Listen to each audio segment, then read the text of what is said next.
Assalamualaikum warahmatullahi wabarakatuh.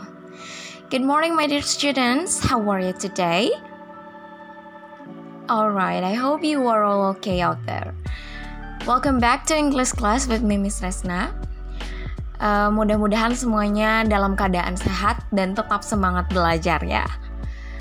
Alright, so in today's learning, we are going to review our material related to descriptive text or how to describe things, people, and animals.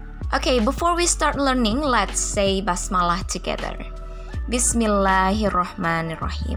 Alright, students, as we have already learned, if we want to ask something's description about something, a person, or animal, we can ask by using question, what does it look like? Seperti apa sih gitu kelihatannya? Masih ingat kan? Nah, selain what does it look like, kita juga bisa menggunakan pertanyaan what is it like? Oke. Nah, di sini untuk kata gantinya, what does it look like itu untuk menanyakan sesuatu gitu ya, atau tempat atau hewan bisa kita pakai kata ganti it atau she atau he juga. Nah, kalau misalnya menanyakan orang, kalau menanyakan seperti apa dianya itu laki-laki, kata gantinya menjadi he ya, what does he look like? Kalau dianya perempuan, what does she look like? Oke, itu materi yang minggu lalu ya. Kalau misalnya ada yang lupa, silahkan dibuka lagi video pembelajaran Miss Resna yang minggu lalu. Oke, jadi hari ini Miss Resna akan berbagi beberapa contoh teks related to person, thing, and animals. Nah, setelah itu kita akan review language features-nya. Jadi descriptive text itu apa sih? Di dalamnya itu menjelaskan apa? Dan biasanya ciri-cirinya tuh seperti apa? Nah, akan kita bahas hari ini. Okay, let's start by look at this dialogue between Naila and Zalfa. Nah, di sini ada percakapan Naila dan Zalfa. Naila, do you see my pencil case? I put it on my table, but it is out there now. Katanya, apakah kamu melihat tempat pensil saya? Saya menyimpannya di atas meja, tetapi sekarang tidak ada, gitu. Kemudian kata Zalfa, what does it look like? Seperti apa, gitu ya, si tempat pensilnya, kata Zalfa. Kemudian kata Naila, it's big and long, it has blue color. Oke, big, kita sudah pernah membahas kata-kata ini ya. It's big and long, besar dan panjang. Kemudian warnanya biru. Kemudian kata Zalfa, is there Mickey Mouse sticker on your pencil case? This one? Kata Zalfa. Apakah ada stiker Mickey Mouse di tempat pensil kamu? Apakah yang ini? Kata Zalfa. Kemudian kata Naila, you're right, how do you know it? Kamu benar, bagaimana kamu tahu itu? Kata Naila. Kata Zalfa, I see it on the teacher's desk. Saya melihatnya ada di bangku guru, katanya. Kemudian kata Naila, alright, thank you. Baiklah, terima kasih, kata Naila. Nah, jadi di sini Naila menjelaskan tempat pensil yang dia cari itu warnanya biru dan dia besar juga panjang. Kemudian ditanyakan oleh Zalfa, apakah ada Mickey Mouse sticker di tempat pensilnya? Kemudian kata Naila, ya, you're right, gitu ya. Jadi ketika kita ingin mendeskripsikan satu benda, kita bisa mendeskripsikan bentuknya seperti apa, kemudian besarnya bagaimana, warnanya seperti apa, dan ada gambar apa gitu ya. Nah, jadi ini contoh percakapan yang di dalamnya mengandung deskripsi gitu ya, deskripsi dari suatu barang. Oke, untuk selanjutnya di sini ada contoh deskripsi dari satu tempat. Maybe you are familiar with this place, Situ Bagendit. Ada yang pernah ke Situ Bagendit? Okay, so I'm going to read it for you, and then we are going to try to translate it into Indonesian after I read it for you. Okay, Situ Bagendit. Situ Bagendit is a lake that is surrounded by natural areas that are still surrounded by rice paddies and village residents with a background of the beautiful mountain scenery. According to the story surrounding communities, Situ Bagendit comes from a legend that tells of a troop Ronggeng Baget and Nyi Endit the Sek, which then by the surrounding community it is called Situ Bagendit. Many tourist activities that can be done in Situ Bagendit, such as sailing around the situ by using a bamboo raft, play water bike, canoe, fishing, jet skiing, and other water activities. Every year, Garut District Government held a Bagendit festival containing display various regional cultures such as Lais, Debus, Hadro, and various competitions of tourist activities in the water as efforts to attract tourists coming to this area. Situ Bagendit is ideal for you who plan a vacation with family. The beautiful scenery, a variety of public facilities, and easy travel services make this place very suitable for your travel with beloved family. Oke, jadi di sini menjelaskan tentang Situ Bagendit ya, mendeskripsikan tentang Situ Bagendit. Jadi katanya Situ Bagendit merupakan sebuah danau yang dikelilingi oleh kawasan alam yang masih dikelilingi pesawahan juga penduduk desa dengan latar belakang pemandangan pegunungan yang indah. Menurut cerita masyarakat sekitar, Situ Bagendit berasal dari sebuah legenda yang menceritakan tentang rombongan Ronggeng Baget dan Nyi Endit yang tenggelam. Kemudian oleh masyarakat dinamakan Situ Bagendit. Nah, banyak aktivitas wisata yang bisa dilakukan di kawasan Situ Bagendit katanya, seperti berlayar di sekitar situ dengan menggunakan rakit bambu, bermain sepeda air, kano, memancing, jet ski, dan aktivitas air lainnya. Setiap tahun, Pemkab Garut menggelar festival Bagendit yang berisi menampilkan berbagai budaya daerah seperti Lais, Debus, Hadro, dan berbagai lomba kegiatan wisata di air sebagai upaya menarik wisatawan datang ke kawasan ini. Pemandangan indah, berbagai fasilitas umum, dan kemudahan layanan travel menjadikan tempat ini sangat cocok untuk berwisata bersama keluarga tercinta gitu ya. Nah, selain deskripsi mengenai tempat, yaitu Situ Bagendit, di sini Miss juga mempunyai contoh deskripsi orang. Nah, di sini contohnya ada My Little Sister. Nah, untuk contoh teks ini, anak-anakku silakan boleh dipelajari di rumah ya. Nanti anak-anak bisa coba cek kamus masing-masing dan mencoba untuk menerjemahkan ataupun memahami dalam bahasa kalian apa sih yang dijelaskan di teks My Little Sister ini gitu ya. Oke, and then di sini ada juga contoh teks Bongo si Orang Utan. Nah, di sini kita akan coba bahas bareng-bareng, kemudian nanti kita jawab pertanyaannya. Okay, I'll read it for you first.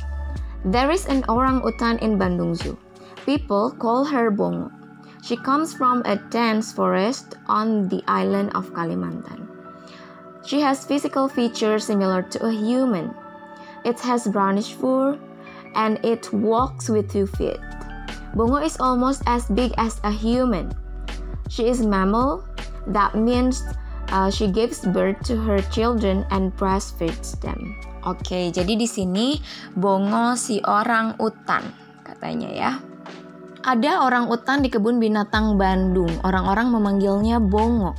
Dia berasal dari hutan lebat di Pulau Kalimantan. Dia memiliki ciri fisik yang mirip dengan manusia. Bongo memiliki bulu kecoklatan dan dia berjalan dengan 2 kaki. Bongo hampir seperti manusia gitu ya besarnya. Dia adalah mamalia yang artinya melahirkan dan juga menyusui anak-anaknya. Oke, di sini ada beberapa pertanyaan nih. What kind of text is it? Oke, ini adalah teks deskripsi atau descriptive text ya. And what is the name of orang utan? Ya, namanya tadi siapa? Bongo ya. And what does she look like? Nah, coba dijelaskan seperti apa Bongo ini. Okay, so she has physical features similar to human. Jadi dia memiliki bentuk fisik yang mirip seperti manusia. Kemudian, what does she have? She has brownish fur, and then she has 2 feet to walk. Saya memiliki bulu yang kecoklatan dan juga 2 kaki. Okay. And then, how does she walk? She walks with 2 feet, gitu ya. Nah, jadi pertanyaan-pertanyaan ini membantu kita untuk mendeskripsikan bongo si orangutan itu ya. Alright, so I'm going to move to language focus here. Nah, jadi kita sudah belajar mengenai teks deskriptif atau teks deskripsi. Nah, apa sih descriptive text itu? Descriptive text is a text which says what a person, an animal, or a thing in specifically. Its purpose is to describe and reveal a particular person, place, or thing. Nah, jadi di sini teks deskriptif ini adalah teks yang mendeskripsikan orang, binatang, ataupun benda secara spesifik. Jadi tujuannya itu untuk mendeskripsikan sesuatu yang spesifik gitu, orang, hewan, ataupun barang yang memang spesifik. Nah, kemudian strukturnya itu ada bagian identification-nya dan ada bagian description-nya. Bagian identification itu memperkenalkan apa sih yang akan kita bahas, apa sih yang akan kita deskripsikan gitu. Seperti misalnya contohnya, I live with my dad. Saya tinggal bersama ayah saya. Oh, berarti nanti deskripsinya itu adalah seputar my dad, ayah saya gitu ya. Jadi description itu adalah bagian yang mendeskripsikan karakteristik dari sesuatu ataupun seseorang yang akan kita deskripsikan. Seperti contohnya tadi ketika identification-nya itu I live with my dad. Saya tinggal dengan ayah saya. Kemudian deskripsinya adalah my dad is big. Nah, ayah saya besar katanya ya perawakannya. He has spiky black hair and a mustache. Kemudian dijelaskan lagi lebih details. My dad has big dark eyes. Kemudian his hobby is playing football. And then my dad is a great football player. He runs very fast. I love my dad. Nah, jadi ketika kita membuat descriptive text, itu pertama kita sebutkan dulu, diidentifikasikan dulu apa sih yang akan kita deskripsikan. Nah, kemudian di bagian selanjutnya itu kita deskripsikan. Nah, kemudian ketika kita membuat descriptive text, biasanya kita fokus pada 3 hal, yaitu yang pertama specific noun, yang kedua simple present tense, dan yang ketiga adalah adjectives. Nah, yang pertama noun. Noun-nya di sini biasanya specific. Nah, jadi ketika kita mendeskripsikan sesuatu ataupun seseorang ataupun hewan, tentu yang kita deskripsikan itu adalah kata benda atau noun ya. Nah, biasanya yang dideskripsikannya ini noun-nya itu spesifik. Jadi ketika kita berbicara misalkan mengenai cat. Nah, ketika kita bilang cat itu kan noun, itu tuh belum spesifik. Kucing yang mana sih yang akan kita deskripsikan? Nah, ketika kita misalnya menambahkan my cat. Nah, kucing tadi yang masih general menjadi lebih spesifik dengan menambahkan my cat, kucing saya. Jadi lebih spesifik, kucingnya itu bukan kucing secara general, tetapi my cat, kucing saya gitu. Nah, kemudian selain noun-nya yang spesifik, kita juga biasanya menggunakan simple present tense. Seperti apa sih simple present tense itu? Nah, simple present tense ini patterns-nya ketika kita menggunakan yang ada kata kerjanya secara langsung, kita menggunakan patterns yang verbal sentence. Nah, misalnya untuk yang verbal sentence di sini, my dad has big dark eyes. My dad subject and then has verb 1, big dark eyes. Di sini sebagai complement. Ya, jadi boleh objek atau complement ya setelah verbnya. Nah, di sini selanjutnya untuk kalimat-kalimat yang tidak ada verbnya, di sini misalnya dijelaskannya dengan adjective atau adverb atau noun yang lain, itu kita membutuhkan kata bantu to be. Ya, jadi di sini contohnya Dad is a great football player gitu. Ya, di sini kan tidak ada kata kerjanya ya. maka di sini membutuhkan to be. Nah, to be-nya ini menyesuaikan subjeknya. Ketika subjeknya he, she, it, maka to be-nya is. Ketika you, we, they, maka to be-nya are. Nah, seperti itu ya. Contoh di sini, Dad is a great football player. Nah, karena tidak ada verb-nya, maka menggunakan to be. Kemudian, nah seperti yang sudah kita bahas di pertemuan-pertemuan sebelumnya, ketika kita mendeskripsikan sesuatu, kita membutuhkan adjective, karena adjective itu digunakan untuk menjelaskan suatu objek gitu ya. Nah, untuk melatih kemampuan mendeskripsikan sesuatu, ketika kita punya partner, bisa dengan kakak kalian atau adik kalian di rumah, kita bisa belajar dengan cara yang menyenangkan, salah satunya yaitu main tebak-tebakan.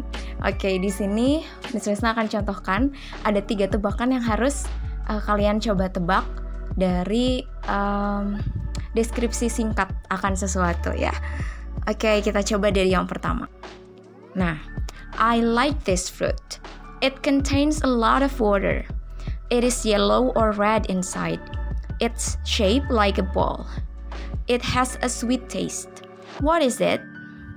Nah, saya suka buah-buahan ini. Dia mengandung banyak air. Kemudian di dalamnya itu berwarna merah atau kuning. Kuning atau merah, yellow or red ya. It's shaped like a ball. Bentuknya seperti bola dan rasanya manis. Apakah buah-buahan ini? Oke, ada yang bisa jawab? Yes, it is watermelon. Oke, selanjutnya. Students use it.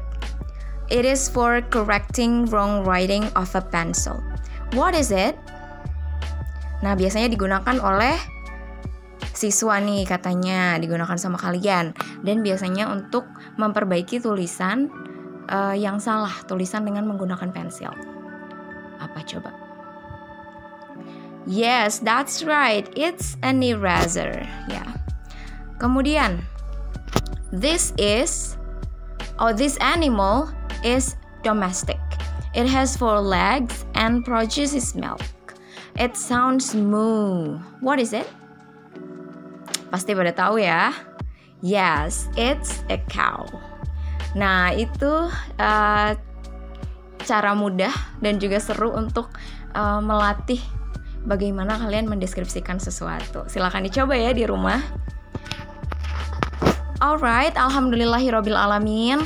That's all for today's learning. Jadi hari ini kita hanya review ya deskriptif teks yang sudah kita bahas beberapa minggu ini. Nah, untuk minggu depan nih ada pengumuman. Anak-anak untuk mengevaluasi proses belajar kita serta melihat sejauh mana pemahaman kalian terkait materi di bab 5 ini. Insya Allah minggu depan kita akan ulangan harian ya. Nah, silakan dipersiapkan sebaik mungkin, semangat belajarnya. Jika ada kesulitan ataupun ada kebingungan, boleh langsung menanyakan kepada Miss Resna di grup ataupun Japri ya. Thank you very much for joining our class today. Terima kasih banyak. Sampai jumpa lagi di pertemuan berikutnya. Assalamualaikum warahmatullahi wabarakatuh.